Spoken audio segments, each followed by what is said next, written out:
Καθώς θα κάνουμε το van tour, θα βρίσκουμε και πολλά θετικά. Π.χ. περιστρεφόμενη θέση. Πολυθρόνα, η οποία μπορεί να μπει και στο δικό μου και ίσως να μπει κάποια στιγμή, αλλά τόσο άνετη η αλήθεια είναι ότι δεν θα είναι. Δηλαδή δεν θα γυρνάει τόσο εύκολα. Εδώ γυρνάς και μπορείς αμέσως να κάτσεις παρέα, να φας. Μεγάλη άνεση. Επίσης, κάτι άλλο πολύ ωραίο είναι αυτό εδώ, το οποίο έρχεται και κρύβει κατευθείαν εδώ πέρα το bar breeze, το ίδιο και από εκεί και είσαι έτοιμος. Το ίδιο έχει και από εδώ και κλείνει έτσι μία και έξω. Με μία κίνηση κλείνεις τα πάντα. Στα παράθυρα έχει και σίτα και συσκότηση, ό,τι θες.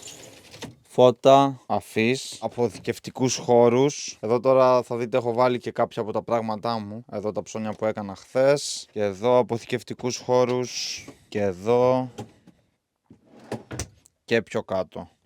Εδώ έχει ψυγείο, υπεραρκετό πιστεύω. Εδώ έχει και κατάψυξη, πόσο είναι ένα μικρό ψυγείο σπιτιού. Εδώ μπορείτε να δείτε πώς είναι, πόσο άνετο είναι. Εδώ έχει κι άλλο αποθηκευτικό χώρο. Εδώ κι άλλο. Το τραπέζι που με κάποιο τρόπο ανοίγει, αν θες να το επεκτείνεις. Και αυτή η θέση περιστρέφεται. Εδώ έχει πανελάκι, στο οποίο ρυθμίζεις τη θέρμανση για να σου φτιάξει το χώρο σε τι θερμοκρασία θες. Εδώ το έχω εγώ στο 22. Εδώ επίσης μπορείς να βάλεις να ζεστάνεις νερό άμα θες. Και εδώ έχει για να διαλέξεις πόσο θες να φυσάει ο ανεμιστήρας της θέρμανσης. Εδώ βλέπεις την μπαταρία την πίσω, πόσο γεμάτη είναι. Εδώ την μπροστά. Και εδώ το πόσο νερό έχει μέσα. Εδώ ενεργοποίηση και απενεργοποίηση το νερό, την αντλία. Εδώ τα φώτα. Απλά και ωραία. Τα έχω μάθει όλα. Μέσα σε 2 μέρες τα έχω μάθει όλα. Εδώ εντάξει.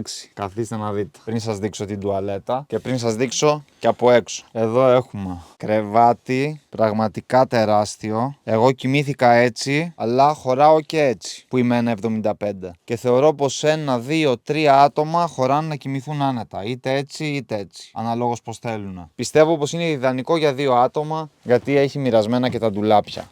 Ντουλάπια για το ένα άτομο, ντουλάπια για το άλλο άτομο. Και κάτω έχει ντουλάπια, παντού έχει αποθηκευτικούς χώρους. Και αριστερά και κάτω και δεξιά. Και όλο το κρεβάτι από κάτω είναι αποθήκη. Εδώ από κάτω, από ό,τι είδα, έχει τη θέρμανση και λογικά το ζεστό νερό. Αυτή είναι η αεραγωγή που βγαίνει ο ζεστός αέρας. 1, 2, 3.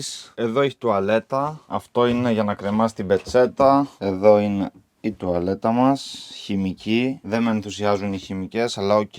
Εδώ έχει βρύση και αυτό βγαίνει και γίνεται ντουζιέρα. Καθρέφτης, σχεδόν 1x1 θα έλεγα η τουαλέτα, όμως μικρή και πρακτική. Εννοείται πως μπροστά στη θέση οδηγού συνοδηγού έχει πάρα πολλές θέσεις για να βάζεις πράγματα. Πραγματικά πάρα πολλές. Το ζήλεψα λίγο αυτό. Εδώ όμως δείτε τι άλλο έχει. Ένα έξτρα μικρό πάγκο για να κουμπίσεις κάτι που θες όταν μαγειρεύεις. Προσωπικά, ίσως να τον έκανα και λίγο μεγαλύτερο, αλλά καταλαβαίνω ότι τον αφήσαν έτσι μικρό για να μπορείς να βγαίνεις άμα θες. Δουλεύει με το ίδιο σύστημα όπως και ο δικός μου.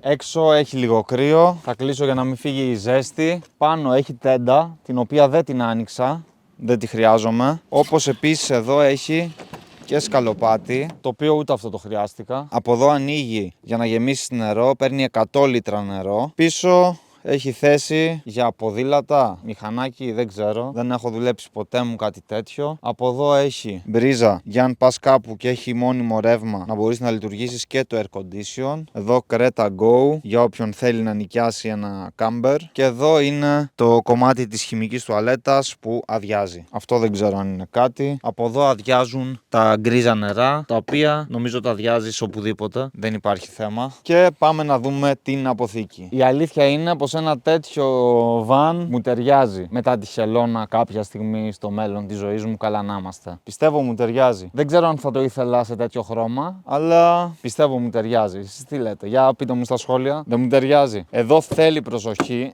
γιατί αυτό ανοίγει έτσι και εδώ ανοίγει έτσι.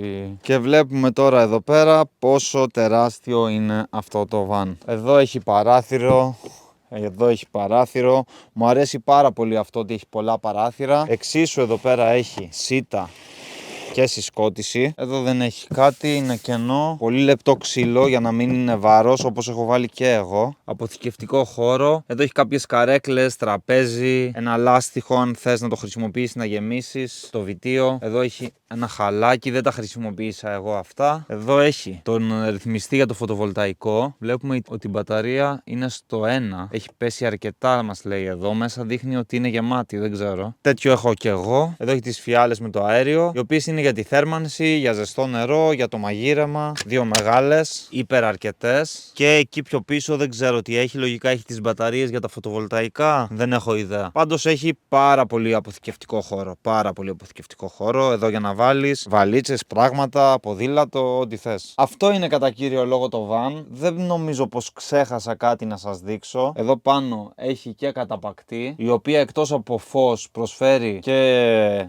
καθαρό αέρα άμα θες. Άμα δεν θες να ανοίξεις παράθυρο, ανοίγεις από εκεί να μπαίνει καθαρός αέρας, άμα δεν βρέχει. Γενικά θεωρώ πως έχει τα πάντα. Είναι ένα μικρό σπίτι για να μπορεί κάποιος να είναι αυτόνομος και να μένει εδώ. Προσωπικά, ίσως να έβαζα περισσότερα φωτοβολταϊκά, γιατί έχω δει από πάνω πως είναι με το drone και δεν έχει πολλά δηλαδή. Θα μπορούσε καμιά πλάκα ακόμα να μπει. Σε γενικές γραμμές πιστεύω ότι είναι διαρρυθμισμένο ακριβώς έτσι όπως θα μου άρεσε για μένα. Γιατί έχω δει και άλλα που δεν μου αρέσουν. Αυτό είναι ακριβώς όπως θα μου άρεσε. Αν έφτιαχνα δηλαδή ένα για μένα μόνος μου, κάπως έτσι θα το έφτιαχνα. Αισθάνομαι ότι είναι λίγο κάπως τριμωγμένα, αλλά αυτό οφείλεται στο ότι είναι σχετικά στενό και το αυτοκίνητο δεν είναι σαν τα αυτοκινούμενα που είναι πάρα πολύ φαρτιά. Εκεί γράφει το καρτελάκι και τις διαστάσεις του. Είναι 3,5 τόνους, 2,8 στο ύψος, 2,06 στο φάρδος, αν δεν κάνω λάθος. Και 6,36 είναι το μάκρος του. Στην οδήγηση μπορώ να πω ότι είναι πολύ ωραίο, είναι πετρέλαιο όπως μου αρέσει. Έχει παρόμοια πρώτη και δευτέρα με το Fiat Doblo, δηλαδή έτσι ανεβάζει αργά στροφές. Αλλά πολύ ωραίο αυτοκίνητο, θεωρώ πως για ταξίδι, για πορεία κιόλας το ευχαριστιέσαι πολύ περισσότερο από ότι σε σταμάτα, ξεκίνα, σε μικρούς δρόμους.